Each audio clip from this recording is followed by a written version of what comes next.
Hi everyone, and welcome to today's video on combustion reactions. Combustion reactions are the third type of reaction that we are talking about. And before this, we've talked about synthesis and decomposition. Combustion was the third, and we have two others, single replacement and double displacement, to talk about yet. But today's video is going to focus on combustion reactions. Okay? What combustion means is combustion is the reaction of oxygen gas with a compound containing carbon and hydrogen. And we call that compound containing carbon and hydrogen a hydrocarbon.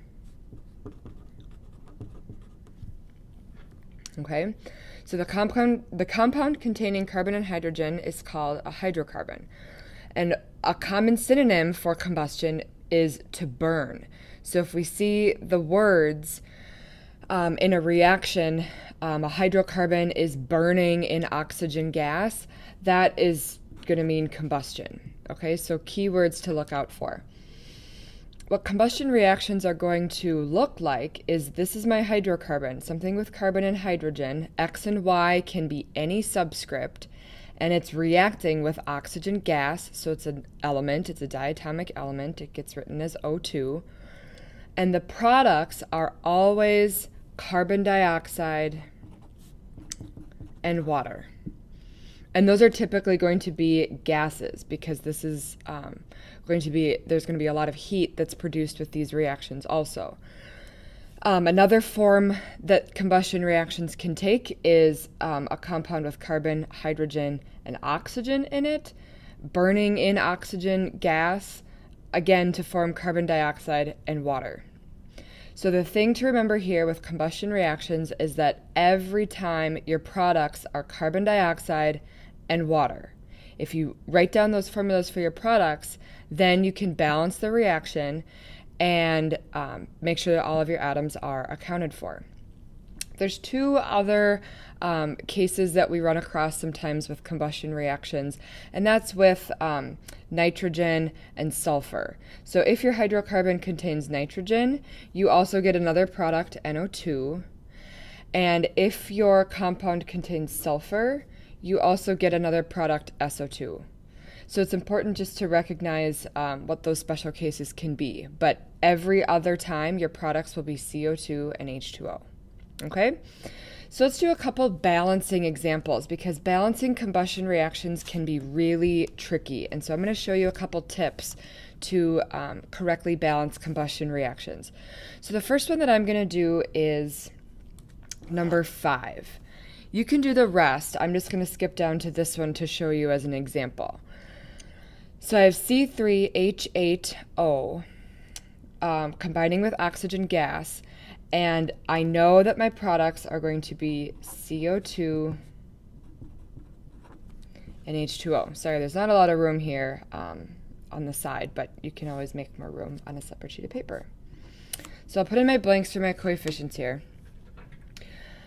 Okay, the order that I told you guys to balance these elements in should be this. You should always do carbon first, then hydrogen, and save oxygen until the end. If you have another element like nitrogen or sulfur, you can do those before oxygen, but always, always, always save oxygen until the end. Okay, and we're just do a recount because sometimes we might have to do a trick or two. So do your carbon first. I have 3 carbons on this side and 1 carbon on my product side. So 3 here, 1 here. I'm going to put a 3 in front of the CO2.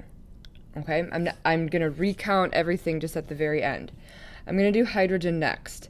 I have 8 hydrogen on my reactant side and I have 2 on my product side. So I'm going to put a 4 in front of water because now 4 times 2 is 8. Okay? Now I'm going to count my oxygen. Count all your oxygen on both sides. So right now on my product side, oxygen is showing up in 2 places. Oxygen is showing up in carbon dioxide and oxygen is showing up in water. So you have to add them all together to get your total. So from carbon dioxide, 3 times 2 is 6 O's. And from water, 4 times 1 is 4 O's. So altogether right now, that's 10 O's on the product side. On my reactant side, I have 3. 2 from this molecule and 1 from that compound. Okay? At this point, it's just going to be too tricky to find a number that they have in common. And so I just have to kind of look at my balanced equation. I'm not going to do anything down here to try to find a common multiple. So here's what I can do. I know that I have 10 on my product side. I need something here that will be multiplied by 2, added to 1, that will give me 10. So it's kind of like a little algebra problem that you're doing with yourself. The number that's going to go here is 4.5. 4.5 times 2, so we'll just cross that out for now. 4.5 times 2 is going to get me 9 O's coming from this molecule, plus the one from the original compound here. That will get me my 10. But we cannot have fractions as coefficients. And so I need to do something to get rid of this coefficient. Right now my equation is balanced.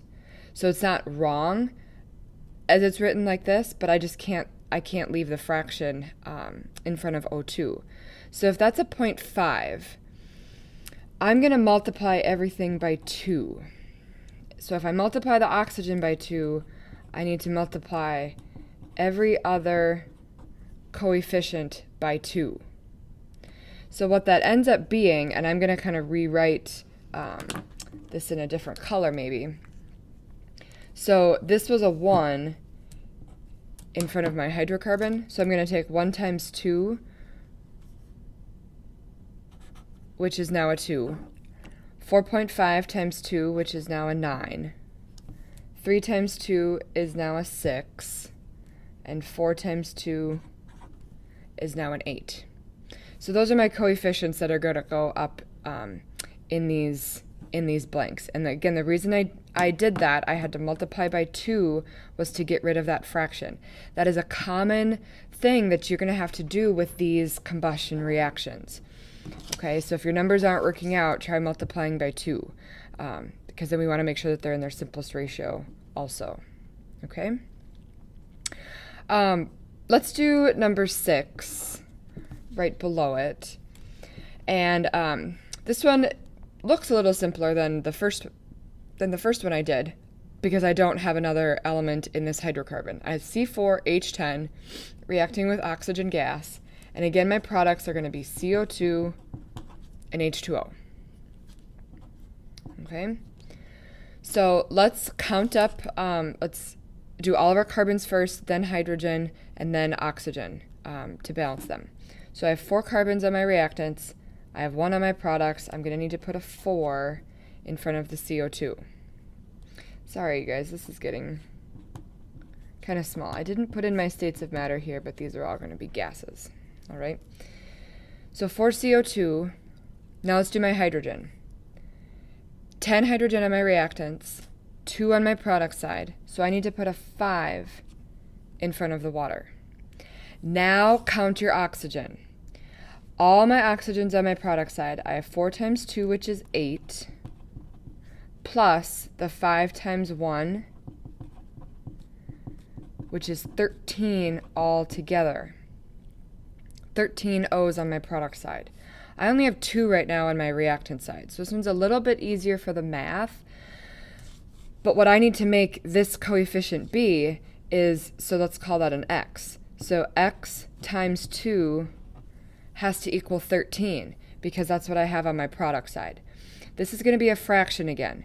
So what's going to go here is a 6.5. The x is 6.5. We're going to do the same trick as we did in the previous one. We're going to multiply everything by 2. So if that's a 1 times 2, times 2, times 2, times 2.